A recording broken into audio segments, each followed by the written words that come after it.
Hello students, all of you welcome in this free education channel Pankaj Science World. We are studying the chapter measurements of matter. In that last video we have studied the atoms and molecules, then how to calculate the molecular mass. तो molecular mass को कैसे calculate करते हैं ये हमने पढ़ा है। तो ये आपको अच्छी तरह से समझ में आया होगा मॉलिक्यूलर मास कैसे काउंट करते हैं। तो मॉलिक्यूलर मास अगर आपको अच्छी तरह से समझ में आया तो आज का जो टॉपिक है कंसेप्ट ऑफ मोल, इसे भी आपको अच्छी तरह से समझ में आएगा। अगर जिन्होंने मॉलिक्यूलर मास कैसे कैलकुलेट करते हैं ये वीडियो नहीं देखा है तो पहले वो वीडियो देखिए, उसके बाद ही आपको ये मोल का कंसेप्ट जो है वो अच्छी तरह से समझ में आएगा। And this concept is very important mole and it is very simple.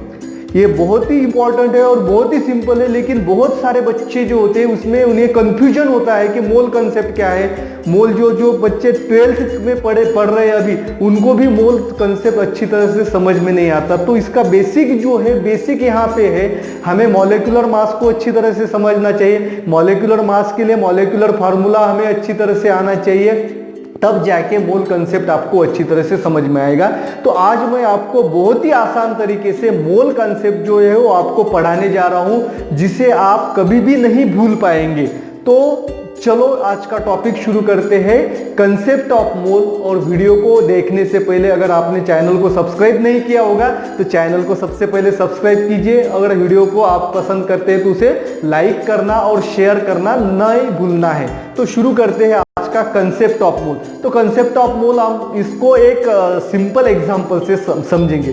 पहला एक एग्जांपल है, आपको क्या करना है, you have to wait the single grain. क्या करना है आपको अच्छी तरह से समझ लीजिए। Single grain of toor dal, then masoor dal and चना दाल। आगे समझ में? तो तूर दाल का एक दाना, मसूर दाल का एक दाना और चना दाल जो है इसका एक दाना, जो इसका आपको वेइंग बैलेंस पे वेट करना है। तो वेट करने के बाद आपको क्या, इसका वेट क्या आएगा, तीनों का वेट एक जैसे आएगा या अलग अलग आएगा? तो आपको पता है तूर दाल, मसूर दाल और चना दाल जो है इनके दाने जो है इनका वेट अलग अलग आएगा। अब एक एक दाने का अगर वेट करें तो इनका वेट किस में आएगा, मिलीग्राम में आएगा। किस में आएगा, मिलीग्राम में। सपोज तूर दाल का आ गया 4 मिलीग्राम, मसूर दाल का आ गया 2 मिलीग्राम और चना दाल का आ गया 6 मिलीग्राम। ये एग्जाम्पल दे रहा हूं, इतना ही एग्जैक्ट वेट होता है ये मैं नहीं बता सकता, लेकिन मिलीग्राम में इसका वेट आएगा क्योंकि एक एक दाने का हमें वेट करना है। अब दूसरी बार हमें क्या करना है, you have to wait the 10 gram of each dal. 10 gram of each dal, यानी कि तूर दाल जो है इसका 10 ग्राम हमें मेजर करना है और 10 ग्राम जो है वो मसूर की दाल मेजर करनी है और चना दाल भी हमें 10 ग्राम मेजर करना है।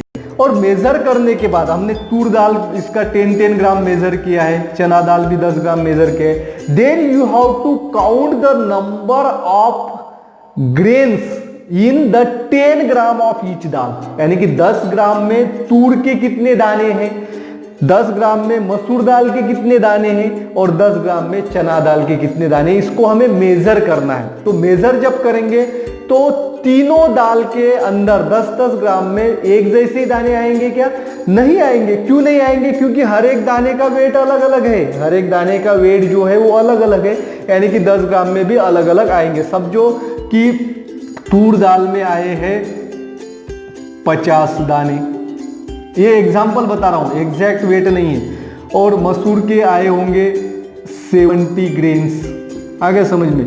और चना दाल जो है इसके आए हैं 40 ग्रेन्स, यानी कि 10 ग्राम तूर दाल में 50 दाने हैं, 10 ग्राम मसूर दाल में 70 दाने और 10 ग्राम चना दाल में 40 दाने। तो यहाँ पे हमें क्या पता चलता है कि the number of grains in equal weight of each dal is different, यानी कि हमने हर एक दाल का मास एक लिया तो उसमें दानों की संख्या क्या है, अलग अलग है।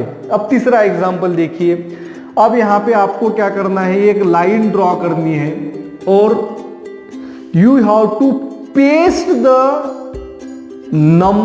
You have to design this line. आपको क्या करना है, इस लाइन को डिजाइन करना है। तो डिजाइन कैसे करना है, by pasting the grains of the dal in a sequence. Sequence में हमें इसको पेस्ट करना, पहले हमें तूर का दाना जो है इसमें पेस्ट करना है, then you have to paste the masoor grain and then you have to paste the chana grain. यानी कि पहले तूर दाल का एक दाना, फिर मसूर दाल का एक दाना, फिर चना जो है इसका एक दाना। इस तरह से फिर क्या आएगा, तूर का एक दाना आएगा, फिर मसूर का आएगा, फिर चने का आएगा, फिर तूर का आएगा, फिर मसूर का आएगा, फिर चने का आएगा। इस तरह से आपको डिजाइन करना है। तो एट द एंड जब आप डिजाइन करेंगे, then you have to count the number of toor grains, count the number of masoor grain and count the number of chana grain. तो आपको हर एक दाने कितने लगे आपको मेजर करना है। तो you will find that they are in equal number. तूर के जितने दाने आपने लिए उतने ही दाने मसूर के लेंगे, उतने ही दाने कितने लेंगे, चने के लेंगे। आ गया समझ में। समझो हमने लिए तूर के दाने जो है, you have taken the toor grains as a 36, masoor 36 and चना इज 36। आ गया समझ में। Then you have to wait the 36 grains of toor, 36 gram of masoor and 36 gram of chana. अब हमें पता है तूर दाल का जो वेट है ये है 4 ग्राम, देन मसूर का है 2 मिलीग्राम और चने का है 2 मिलीग्राम। आ गया समझ में, सॉरी 6 मिलीग्राम। तब हमें करके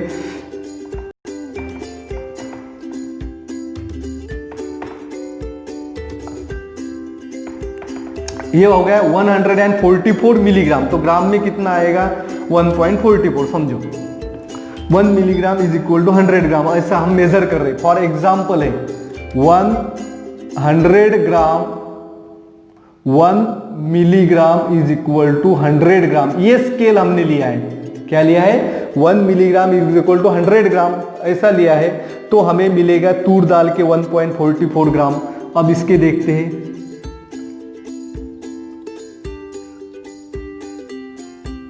दैट इज 72 यानी कि 0.72। अब ये आएगा 2.16 ग्राम। अब इसको ग्राम में नहीं तो मिलीग्राम में लेंगे। अब यानी कि तूर के दाने कितने आए हैं, तूर दाने आए हैं 144 मिलीग्राम यानी कि 1.44 ग्राम।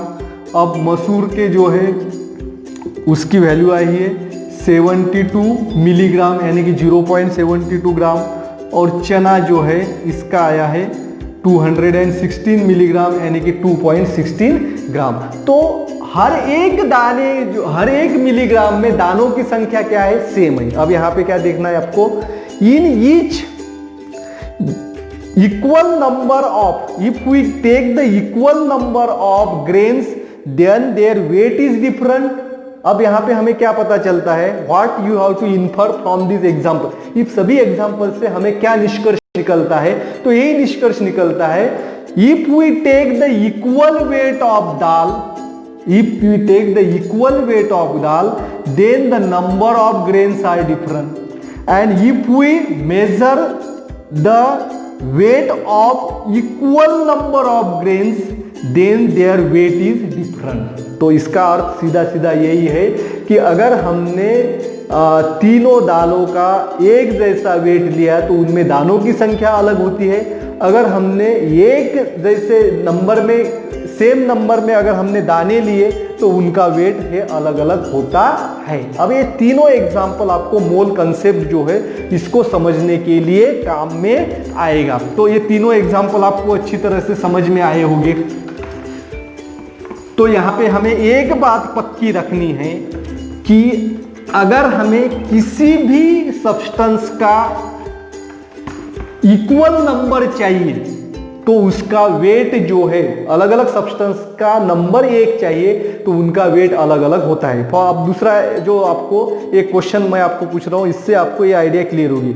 हाउ मच व्हीट, ज्वार और bajra is require, wheat, jowar और bajra is required to for sowing the 1 acre of land.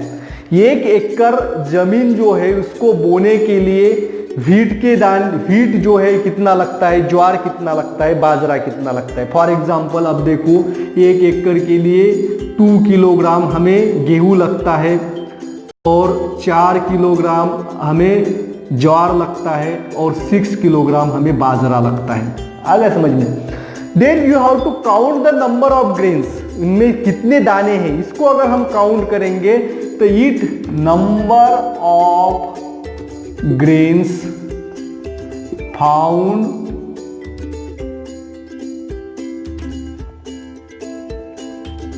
To be equal, number of grains found to be equal, तो इनमें दानों की संख्या क्या होगी, सेम होगी। आगे समझ में।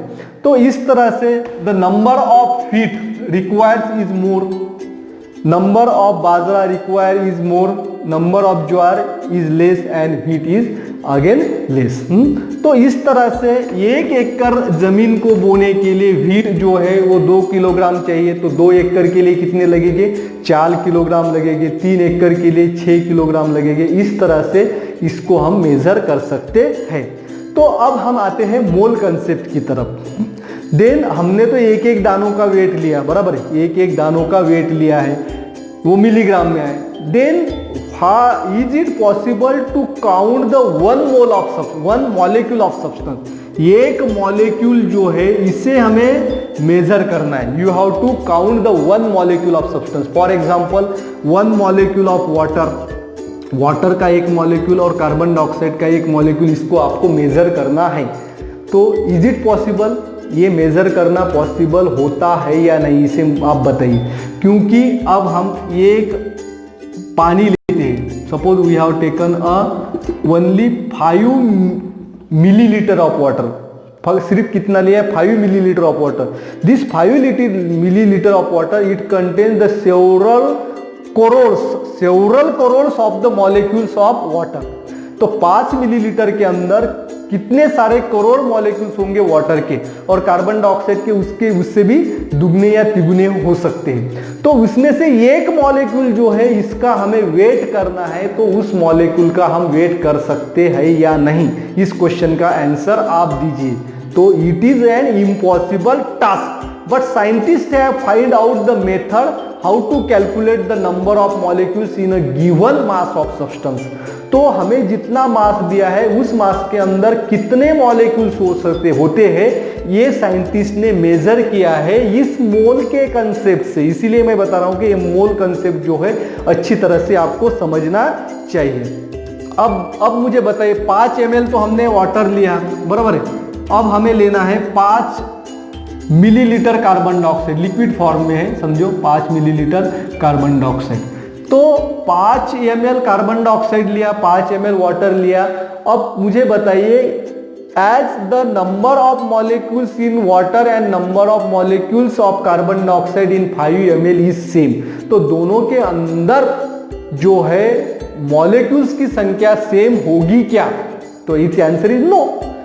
इन 5 ml of water the number of molecules and in 5 ml of carbon dioxide number of molecules of carbon dioxide are different, दोनों के अंदर मॉलिक्यूल की संख्या अलग अलग होगी। then what we have to do to take the same number of molecules of water and carbon dioxide। अब आपको मैंने बताया कि मुझे 10 मॉलिक्यूल चाहिए वाटर के और 10 मॉलिक्यूल चाहिए कार्बन डाइऑक्साइड के। तो हमें क्या करना पड़ेगा, तो 10 मॉलिक्यूल वाटर और 10 मॉलिक्यूल कार्बन डाइऑक्साइड लेना है, तो दोनों का वेट हमें एक जैसा नहीं लेना पड़ेगा, दोनों का वेट अलग अलग लेना पड़ेगा। अगर वाटर जो है इसका मॉलिक्यूलर मास कम है और कार्बन डाइऑक्साइड का मॉलिक्यूलर मास ज्यादा है, तो इसका वेट कम लगेगा और इसका वेट ज्यादा लगेगा। इसका अर्थ क्या है, if we take the different quantities of these substances then we get the same number of molecules। तो अलग अलग वेट अगर हम लेंगे तो हमें एक जैसे मॉलिक्यूल्स हमें उनका नंबर जो है सेम नंबर ऑफ मॉलिक्यूल्स हमें वहां पे मिल सकते हैं। therefore if we want the equal number of molecules of different substance then we have to take the unequal weight of that substance। तो हमें इक्वल मॉलिक्यूल चाहिए तो उनका वेट जो है वो हमें अलग अलग लेना पड़ेगा and its weight depends upon its molecular mass. तो उसका वेट किस पे डिपेंड होता है? मॉलिक्यूलर मास के ऊपर डिपेंड होता है। तो what happens in the chemical reaction? Chemical reaction जब होती है तो क्या होता है बच्चों? Chemical reaction, in the chemical reactions the elements and compounds are taking part in the chemical reaction. Elements और कंपाउंड्स केमिकल रिएक्शन में भाग लेते, तो एलिमेंट्स और कंपाउंड केमिकल रिएक्शन में जब भाग लेते तो एलिमेंट्स के क्या है? भाग लेते हैं एटम्स और molecules. Therefore the atoms and molecules of the elements and compounds are react with each other and chemical reaction takes place. Therefore, it is necessary to count the number of atoms and molecules of each elements and compound taking part in the chemical reaction. तो chemical reaction में कौन से elements के कितने molecules भाग ले रहे हैं, कौन से कंपाउंड्स के कितने मॉलिक्यूल्स और एटम्स भाग ले रहे हैं, इसको हमें मेजर करना यानी कि मालूम होना बहुत जरूरी होता है। बट अब हमें फॉर एग्जांपल हमने लिया है वाटर और कार्बन डाइऑक्साइड, वाटर और कार्बन डाइऑक्साइड इन दोनों के बीच में रिएक्शन हो रही। फॉर एग्जांपल समझो, एग्जांपल वाटर और कार्बन डाइऑक्साइड। अब वाटर के कितने मॉलिक्यूल्स है इसके अंदर जो रिएक्शन में भाग ले रहे, कार्बन डाइऑक्साइड के कितने मॉलिक्यूल्स इस रिएक्शन के अंदर भाग ले रहे, तो इसका पता होना हमें जरूरी है।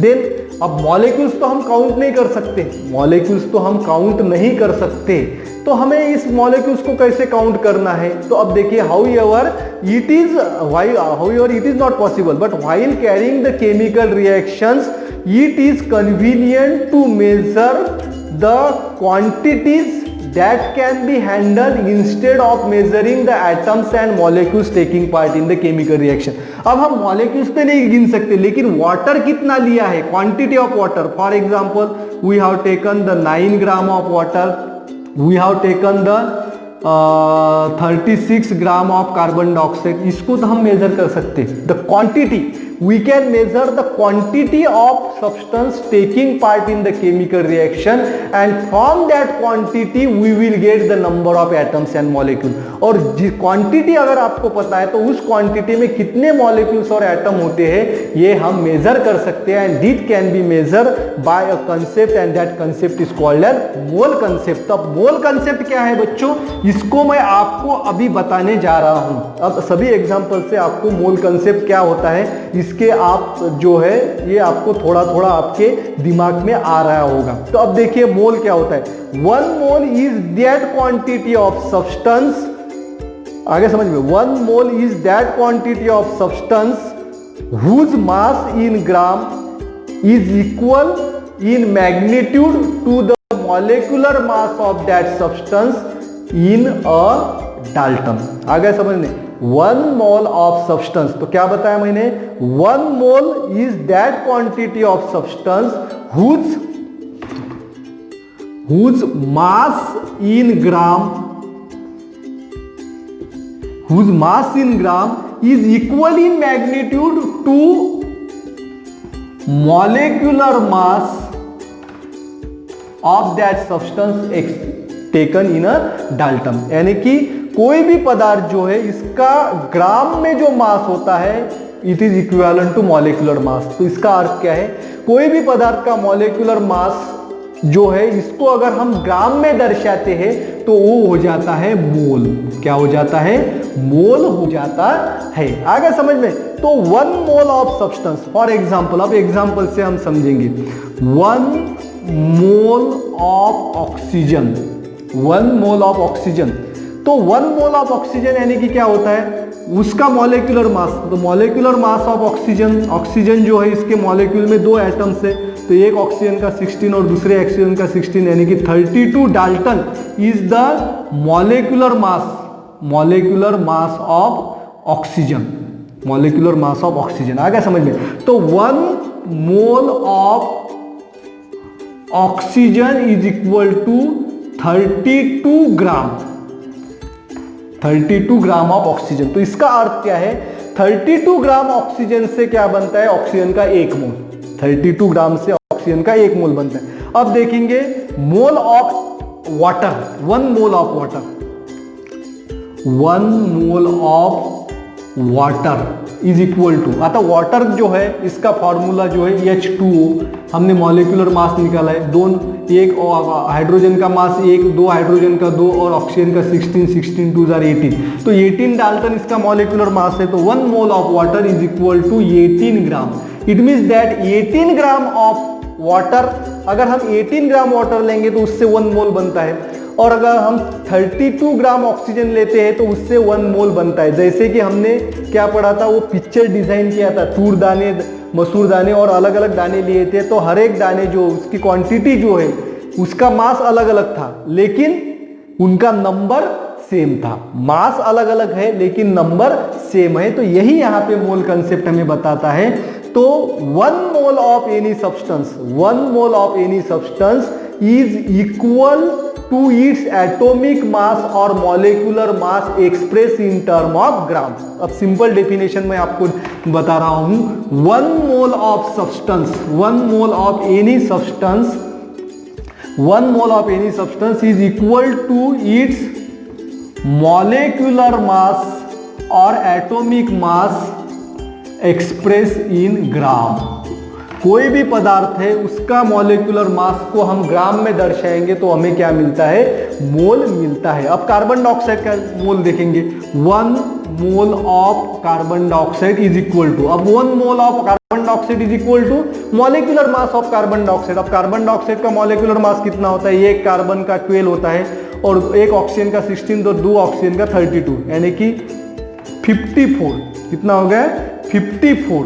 तो 54 gram of carbon dioxide contains 1 mole. तो 54 ग्राम कार्बन डाइऑक्साइड में कितने मोल होते हैं, 1 मोल होते हैं बच्चों। आ गए समझ में?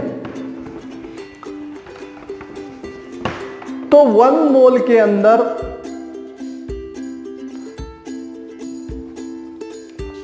थोड़ा सा प्रॉब्लम था इसलिए मैं पीछे गया। तो 1 मोल जो है, तब हमने क्या पढ़ा था, 1 मोल जो क्वांटिटी है, अलग अलग क्वांटिटी अगर लेंगे तो उसमें दानों की संख्या 1 थी। अलग अलग क्वांटिटी लेंगे, दानों की संख्या हमें 1 चाहिए, तो उसकी क्वांटिटी क्या लेनी पड़ेगी, अलग अलग लेनी पड़ेगी। तो अब यहाँ पे हमें एक दूसरा कंसेप्ट जो है वो पढ़ना है। तो एक साइंटिस्ट है, उनका नाम है एवोगैड्रो। तो Avogadro scientist suggest that 1 mole of any substance must contains the equal number of molecules in it, यानी कि 1 mole of any substance contains the same number of molecules. 1 mole of any substance contains same number of molecules. आ गया समझ में?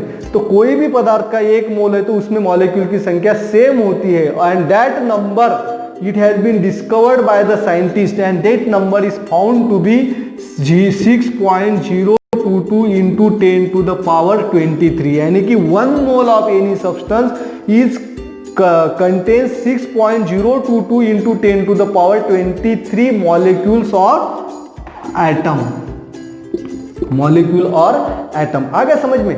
तो this number is called as Avogadro number. इस number को क्या कहते हैं, एवोगैड्रो नंबर। इसको रिप्रेजेंट करते हैं ऐसे Na और N0, इस तरह से इसे रिप्रेजेंट करते हैं। Na मीन्स एवोगैड्रो नंबर और N0 means Avogadro number. Avogadro number क्या है, 6.022 into 10 to the power 23 molecule. तो एवोगैड्रो नंबर आपको किसी ने पूछा, व्हाट इज एवोगैड्रो नंबर?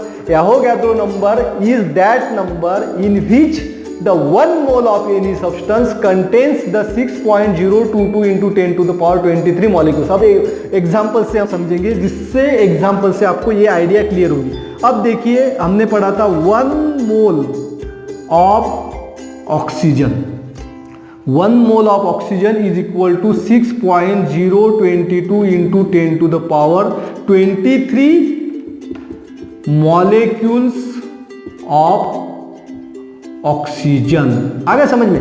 तो 1 मोल ऑक्सीजन का लेंगे तो उसमें ऑक्सीजन के कितने मॉलिक्यूल्स हो गए, 6.022 into 10 to the power 23, और ये संख्या बहुत बहुत बड़ी है, यानी कि इसको हम ऐसे लिखेंगे 6022।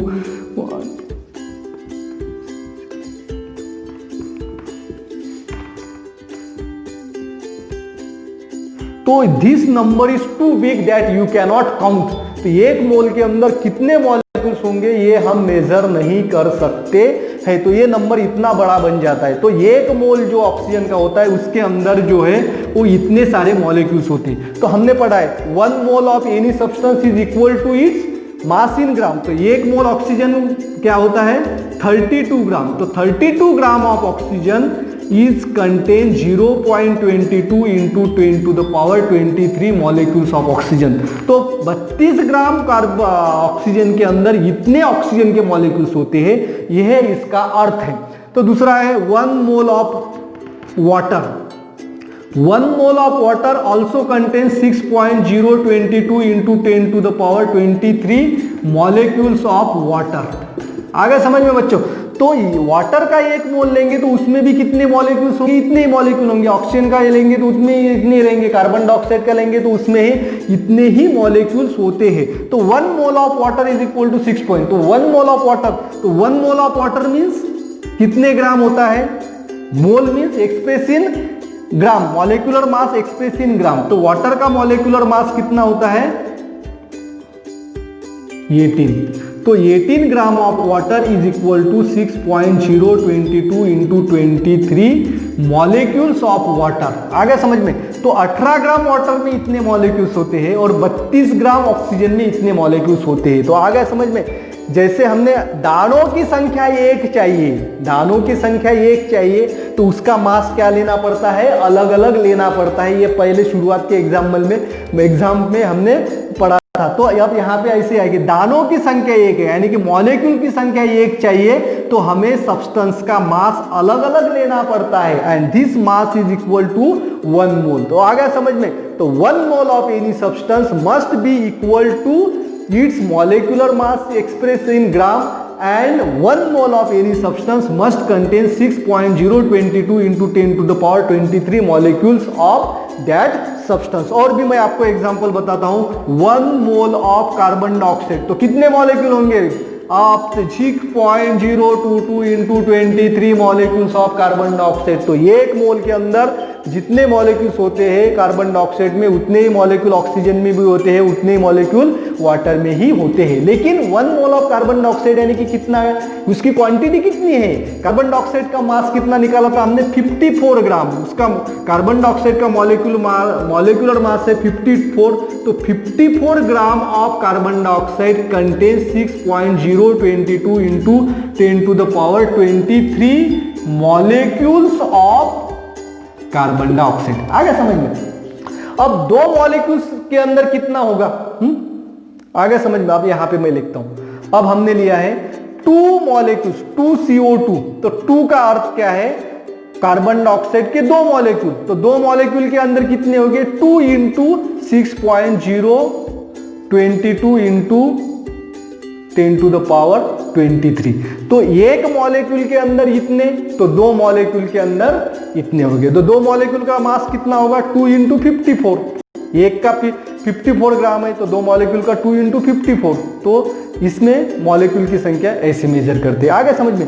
अब 1 मोल ऑक्सीजन में इतने हैं, 3 मोल ऑफ ऑक्सीजन में क्या है, इसे मल्टीप्लाई कर दीजिए 3 से। 4 मोल ऑफ वाटर में कितने मॉलिक्यूल्स होते हैं, तो इसको 4 से मल्टीप्लाई कीजिए। तो आगे समझ में, मोल कंसेप्ट जो है वो अच्छी तरह से समझ में आना बहुत जरूरी है। और इस कंसेप्ट का इक्विवेलेंट कैसे हमारे डजन से कर सकते हैं। अब देखिए, जो एग्जांपल पहले देना चाहिए, तो 1 dozen is equal to 12 items. 1 dozen is equal to 12 item. तो 1 मोल इज इक्वल टू इतने आइटम्स। अब 2 डजन केले, तो कितने केले आएंगे 24 केले। तो हमने क्या किया है 12 मल्टीप्लाइड बाय 2। आ गया समझ में। तो 2 mole of oxygen is equal to, इसको हमें 2 से मल्टीप्लाई करना पड़ेगा। जैसे कि हम ग्रॉस में भी बताते हैं, 1 gross is equal to 12 dozen. एक ग्रॉस का अर्थ क्या होता है 12 डजन, यानी कि 12 डजन यानी कितने आइटम्स 144 आइटम्स उसके अंदर होते हैं। तो उसी तरह ये मोल का कंसेप्ट भी है। तो आ गए बच्चों आपको अच्छी तरह समझ में। अब इसके बाद का जो वीडियो होगा उसमें हम मोल कंसेप्ट के बेस पे जो क्वेश्चंस है इसको हम सॉल्व करेंगे, न्यूमेरिकल सॉल्व करेंगे। इसका एक फॉर्मूला भी जो मैंने आज की वीडियो में मैं नहीं बताया, तो अगले वीडियो में ये सब बातें मैं क्लियर करूंगा और उसके एग्जाम्पल और मोल में कितने ग्राम सब्सटेंस होता है ये सब आपको अच्छी तरह से समझ में आएगा। Thank you, thanks for watching complete video.